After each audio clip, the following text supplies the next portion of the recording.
Welcome back to Turning Hard Times to Good Times. I'm your host, Jay Taylor, and I'm really pleased to have Daniel McAdams with me once again. And Daniel was with me a couple of weeks ago, I guess, but let me just, since he hasn't been a frequent guest, let me just go over a little bit of his background.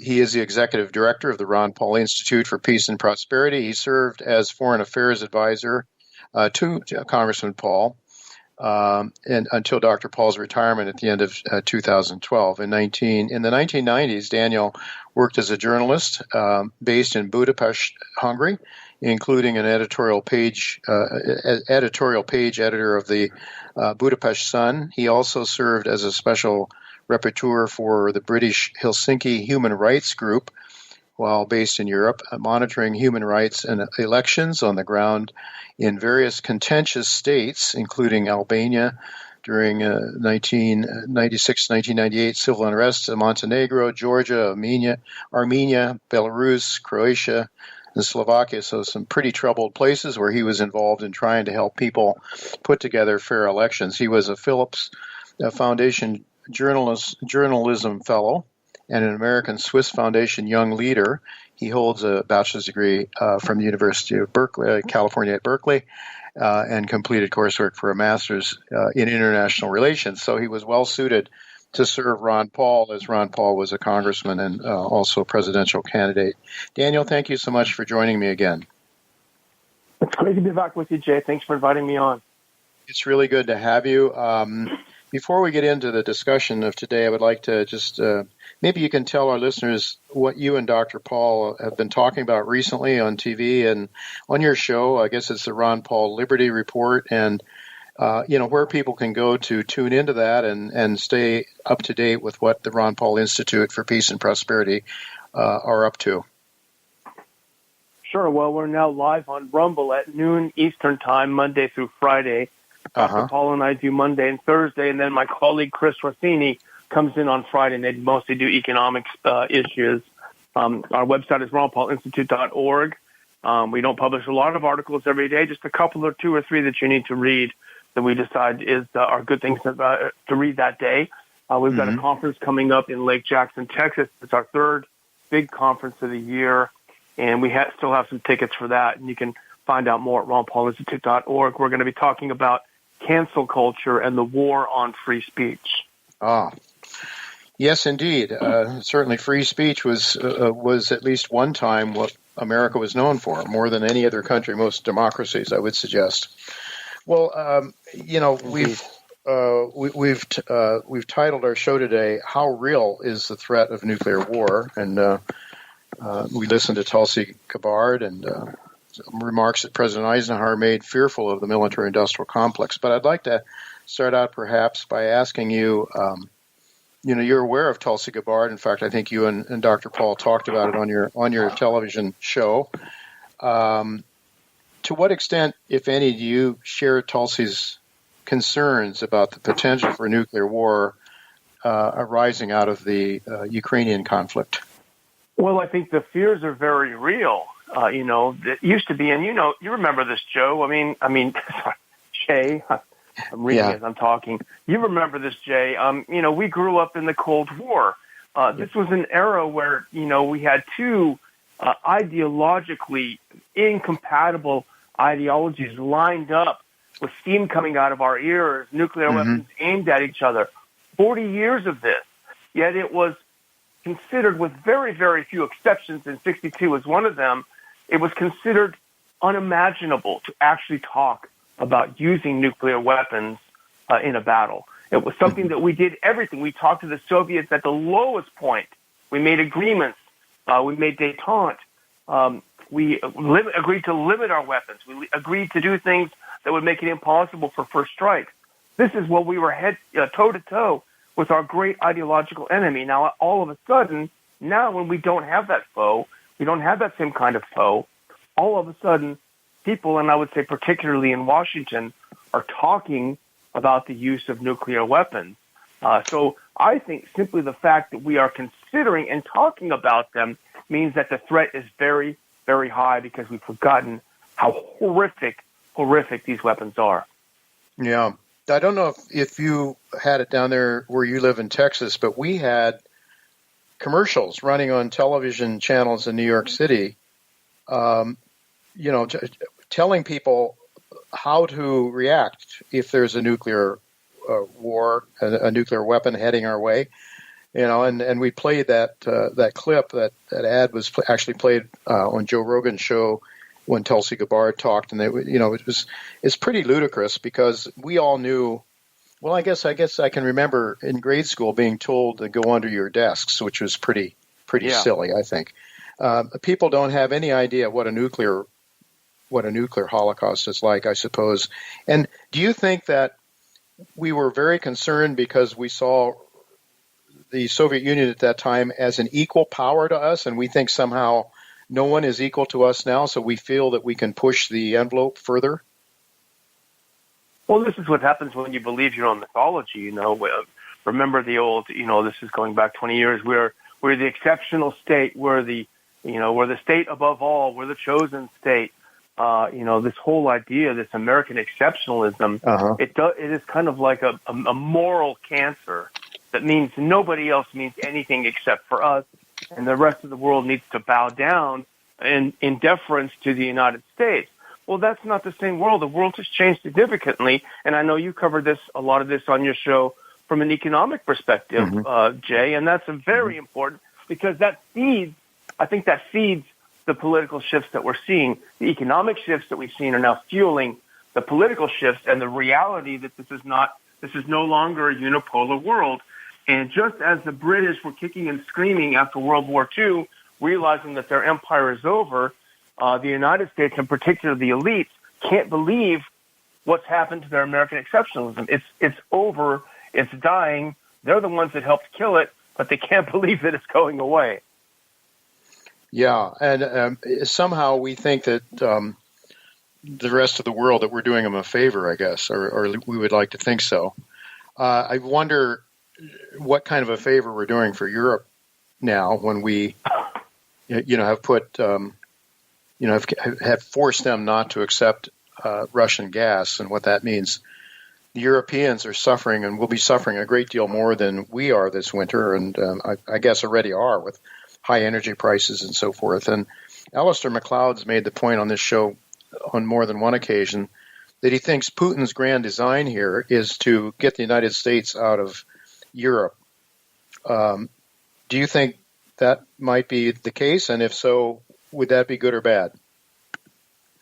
I'm not a huge fan of grand designs. I think they come from minds that may be too grand, although I have enormous respect for McLeod. I think he's a great thinker. I don't know that it goes that far. I mean, so many people want to be inside Putin's brain. I don't think that foreign policy analysis that becomes sort of mystical and esoteric like that is very helpful. Mm-hmm. However, you want to talk about Europe's decline. The emperor is now exposed for having no clothing on. We see the explosion, the blowing up, the sabotage of Nord Stream 1 and 2. And now in the past week, we've heard the government of Sweden and the government of Germany saying we don't want to investigate it. Sweden says, well, we're not going to investigate it together with Germany and Denmark because we don't want to have to share our conclusions. And Germany, this is Olaf Scholz, the Chancellor of Germany, said to a direct question, he said, we know who did it, but we can't say reasons. Now, are we supposed to believe if their investigations have shown that Russia did it, that they wouldn't be screaming from the highest hilltop, here's our investigation, here's what it shows?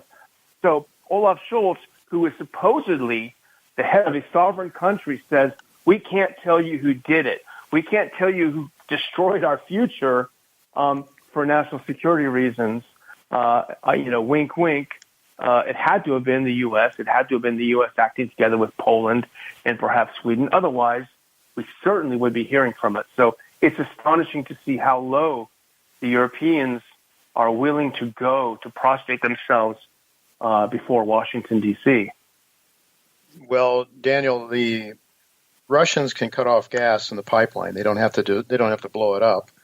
What conceivable logic would be behind Russia doing it? Why would they do it? Can you think of anything? Well, governments do stupid things, so we all agree on that. But however, when you're in the middle of a war, that is a challenge, perhaps more of a challenge than you expected at first.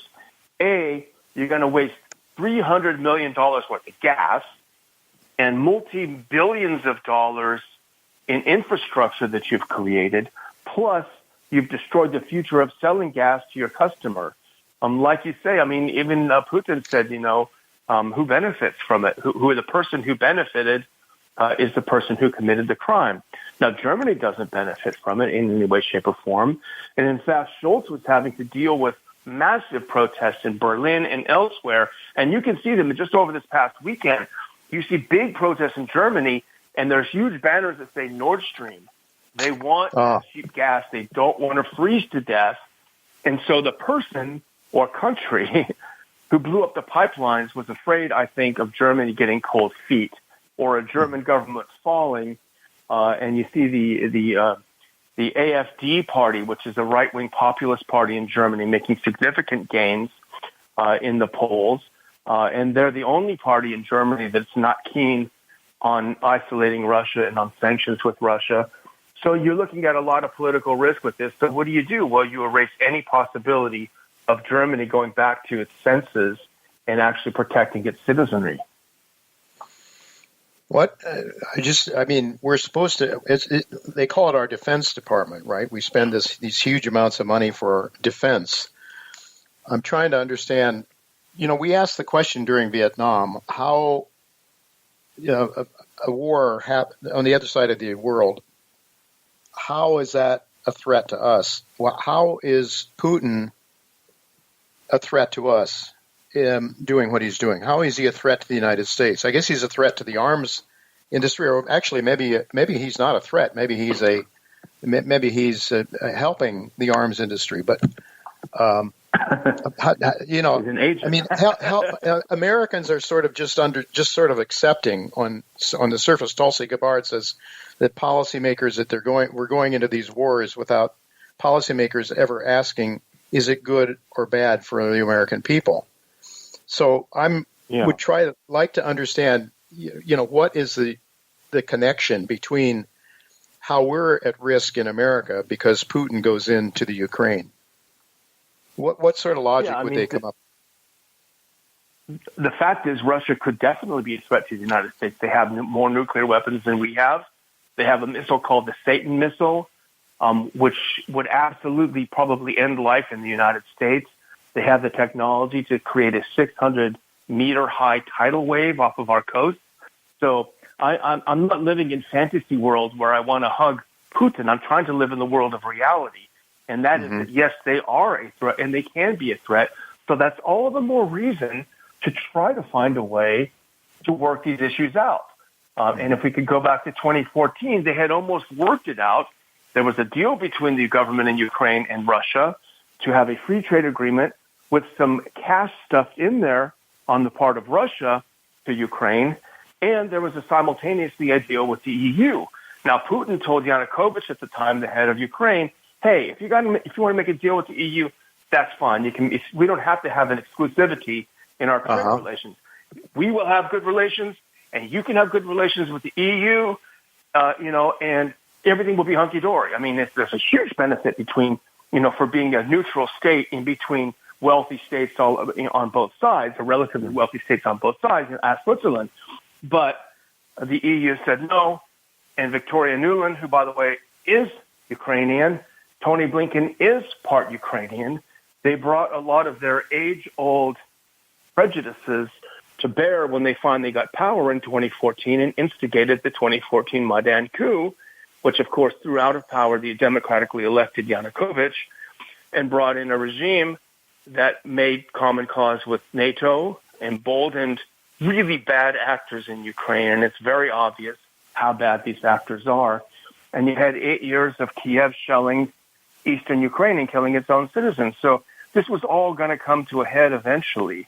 And as we saw in February, it finally did. Nobody should be surprised except the fact that we do not have a free media in the United States, so nobody has ever heard this story. And in fact, we were contacted by a fact-checking organization just a couple of days ago saying, we're reviewing your website, and we found something that's of real concern to us.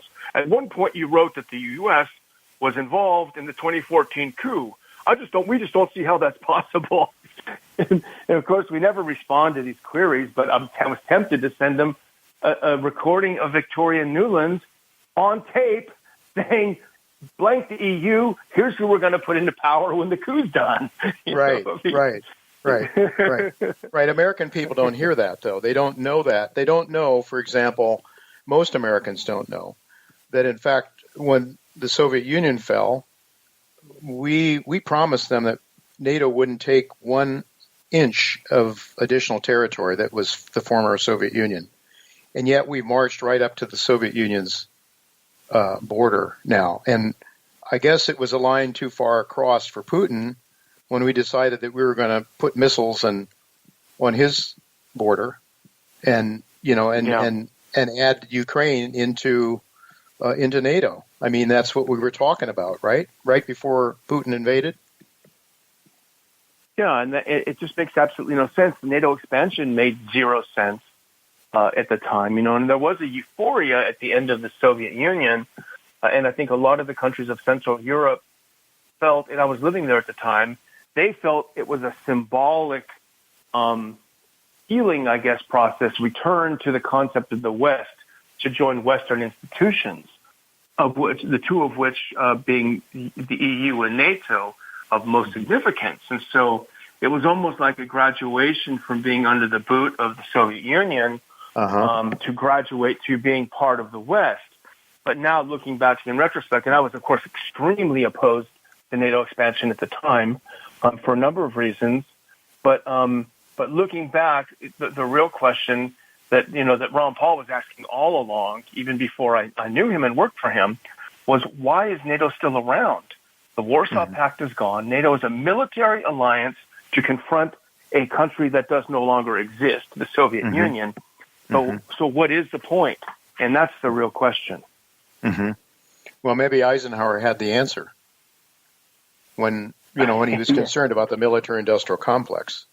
And indeed, Tulsi Gabbard told Joe Rogan that one of the main reasons she thinks we keep pushing all these conflicts is because it makes a lot of money for the military-industrial complex.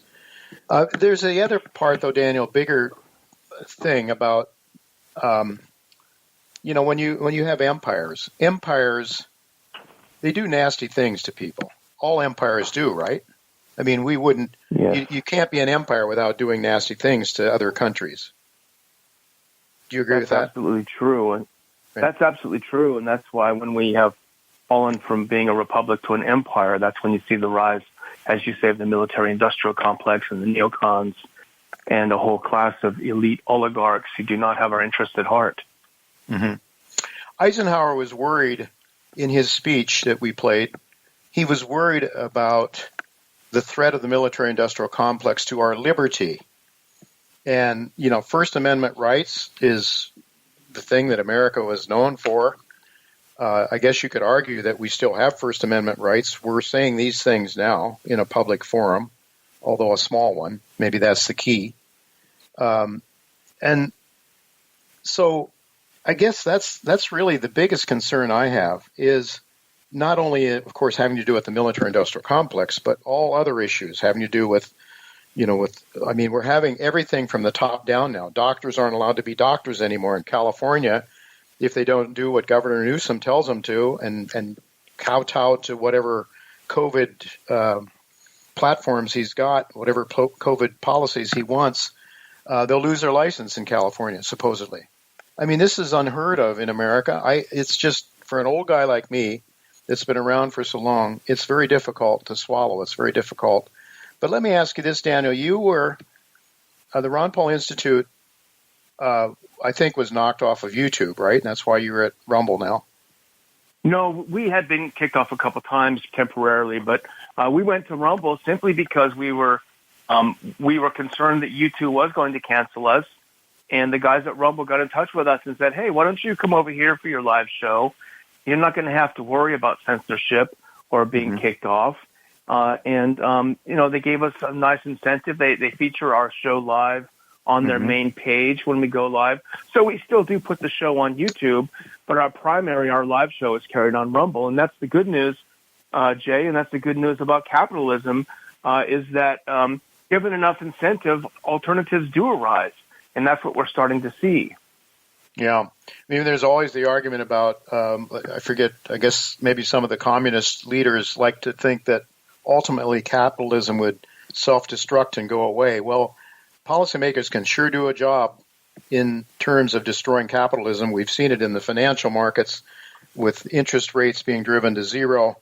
Misallocation of capital does enormous damage to the economy, to people's lives ultimately. Of course, some people get filthy rich with that kind of policy, and maybe not the least of which is the military-industrial complex, that plenty of money around to finance all these expensive weapons and all.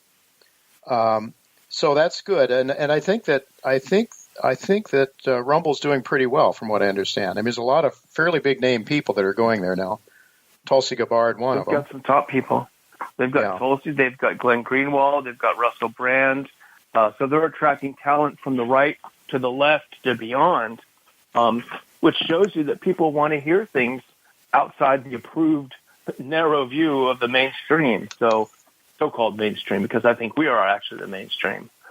So it's a good thing. It's a good thing to see. Well, that's very good. I have a good friend at the church I attend who's a former journalist, and he gets after me sometimes, suggesting that I'm too pessimistic, and he's suggesting that, Jay, there is hope. There's a lot of truth that's being spoken, not on the mainstream, the so-called mainstream, but I mean, just look at a lot of people from the Democrat Party that have left, or people that were considered to be very far to the left, are now, speaking their minds. So it's very difficult, I think, in a country like ours where we've had a tradition of freedom of speech, to shut it down, right? It's very difficult.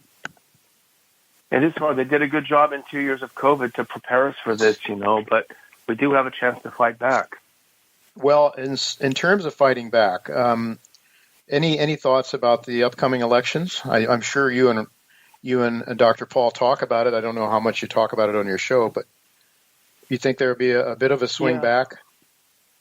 I think so. I wish I could be more optimistic about it, though, but I don't feel that much better about a House in control of McCarthy and the Senate in control of McConnell. So I mean, I'm not a voter, Jay. So, but I mean, on the other hand, these guys are so evil that are running things now. Any kind of change might upset a little bit of the apple cart, and plus, there are a lot of Americans that are expecting a lot if things do change. So there theoretically could be some pressure on a Republican-led House and/or Senate to actually get something done. So we'll see. Yeah, am I rooting for it secretly? Yes, because these guys are they're just demons. But I don't have any illusions about the angels being on the other side. Yeah, I'm afraid. I'm afraid that's right, and certainly independents. Tulsi Gabbard didn't run off to the Republican Party, so there's a reason for that too. I hope she doesn't. I wouldn't mind. I mean, if she could lead, and I think there's some exciting things happening in the Republican Party, and I think the Republican Party has a future if it embraces some of the things with all the flaws that Trump embraced, which is start being the party of the working man again, start being the party of the blue collar again. And I don't mean endorsing all sorts of union subsidies and all this garbage. I mean in terms of your policies. Start being the party of anti-war. There's a lot of energy in anti-war populism, and it's coming from the right, not from the left anymore. So there could be a future for the Republican Party, and I just hope some of these young guys and gals that are running that have that kind of energy, I just hope they do well. We've had a couple of them on our show and hope that we'll continue to see them doing well.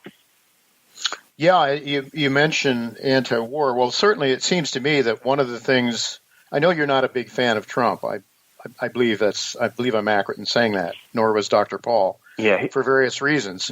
But and certainly from a financial point of view, his handling of the markets. I mean, he was all in favor of massive amounts of money printing. So, but in terms of his foreign policy, and I'm wondering if one of the reasons they weren't out to get him from day one and accuse him falsely of things he never did was because of his stance. He ran on a policy of not starting new wars. And he made good on that policy. With just 2 minutes left, maybe, do you think if Trump were in office, do you think it's possible we might not have a war in Ukraine right now? I think so. And there's a lot to like about Trump. I just wish that Trump was actually Trump. You know, there was a lot of bluster there, but not a lot of follow through. My good friend Doug McGregor, who was supposed to be ambassador to Germany, Trump did nothing to fight for him. He could have put him in a position of serious authority without needing Senate approval. He did that with literally days left in his presidency and told Colonel McGregor, hey, go out and get us out of Afghanistan and Syria. You know, so I think he has very good instincts. I wish he would follow through. I wish he would have pardoned Julian Assange. He could have done so many other things, pardoned some of these wrongly accused people who simply demonstrated on January 6th, who did not harm anything. Could have pardoned some of these people. He could have done a lot more. Maybe he'll have a wake-up call if he makes it back in and make good on some of the mistakes he made when he was in the first time. Well, I just know that your friend and mine, Jeff Deist, thinks that they won't allow Trump to run again. Certainly, there's a lot of people trying to keep that from happening. But I see that we are almost out of time. Daniel, I want to thank you so much for spending your time with us. Lots of other things I would like to ask you about, foreign policy and so forth, but we are out of time, so I want to thank you very much. And again, tell people that they could go to the Ron Paul Institute. And what's the channel again? Where to go? It's Ron Paul Institute. RonPaulInstitute.org, and find us on Rumble at Ron Paul Liberty Report. Very good. Excellent. Well, I hope people will do that because there's a lot of excellent content there. Thank you, Daniel, so much for sharing your thoughts with us today. Thanks, Jay. Bye-bye.